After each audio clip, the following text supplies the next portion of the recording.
এই বছর অর্থাৎ 2025 সালের 18ই ডিসেম্বর আমি চলে গিয়েছিলাম আমার ফ্যামিলির সাথে এবং কাছের বন্ধুদের সাথে কোলাঘাটে। কোলাঘাটে খুব সুন্দর একটা ক্যাফে রয়েছে, অবশ্যই রুফটপ ক্যাফে, যেটা আমরা এখনকার দিনে সবাই কিন্তু এই ধরনের ক্যাফেতে যেতে ভীষণই পছন্দ করি। যাওয়ার কারণ ছিল একটা, না ঠিক একটা নয়, দুটো। অ্যাকচুয়ালি 18ই ডিসেম্বর আমার মেয়ে মাহি আর আমার মা দুজনেরই জন্মদিন। সেই উপলক্ষে আমরা চলে গিয়েছিলাম এই সুন্দর ক্যাফেটাতে, যার নাম দ্য হোলি ফ্লোই ক্যাফে। ক্যাফেটা দেখে তোমরা বুঝতেই পারছো যে কি অপূর্বভাবে সাজানো রয়েছে। পুরো জায়গাটা দারুণ লাগবে, যারা ফ্যামিলির সাথে আসছো এনজয় করতে ভীষণ ভালো লাগবে। তাছাড়া বন্ধু বান্ধবদের সাথে আড্ডা মারার পারফেক্ট ডেস্টিনেশন হলো the Holi flowy cafe at Kolaghat. পৌঁছানোর সাথে সাথে ওখানকার স্টাফেরা ভীষণ ভালোভাবে আমাদের ওয়েলকাম করেছে, আর তার সাথে সেলিব্রেশনটা ঠিক কী উপলক্ষে ছিল সেটা জেনে নিয়ে সাজাতে বা ডেকোরেট করতেও খুব সুন্দরভাবে হেল্প করেছে। হাইওয়ের একদম পাশে হওয়ার কারণে খাবার খেতে খেতেই কিন্তু রাস্তার সুন্দর দৃশ্য তোমরা উপভোগ করতে পারো।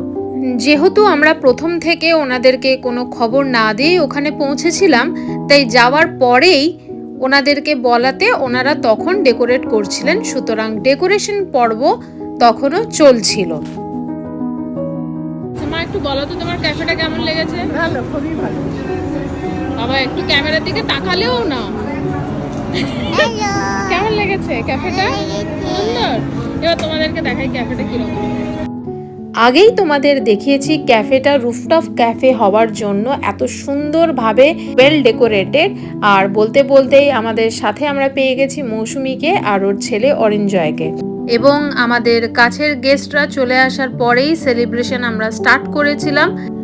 প্রত্যেকেই ভীষণ এনজয় করেছে এবং ক্যাফেটা প্রথমবার যেহেতু আমরা সকলে মিলে এক্সপ্লোর করছিলাম, ফলে আমরা প্রত্যেকে দারুণভাবে আমার এই মেয়ে এবং মায়ের জন্মদিনের সন্ধেবেলাটা খুব সুন্দরভাবে উপভোগ করেছিলাম।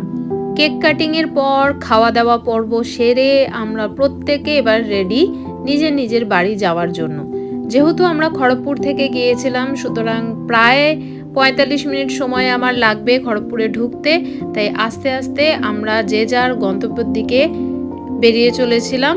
তবে এই বছরের জন্মদিনে হোলি ফ্লোই ক্যাফেতে গিয়ে আমাদের যে এক্সপিরিয়েন্স হয়েছে তা সত্যি অভূতপূর্ব ছিল। তোমরাও যারা আগামী দিনে নিজেদের বার্থডে বা অ্যানিভার্সারি সেলিব্রেট করবে ভাবছো, তারা অতি অবশ্যই এখানে যেও, ভীষণ ভালো লাগবে তোমাদের। তাহলে আজকের মতন ভিডিও পর্ব রইল এতটুকুই। পরে আবারও নতুন একটা কোনো ভ্লগ নিয়ে, নতুনও একটা ভিডিও নিয়ে আবার আমি উপস্থিত হব। ততক্ষণ অবধি stay tuned and good night. সবাই ভালো থেকো।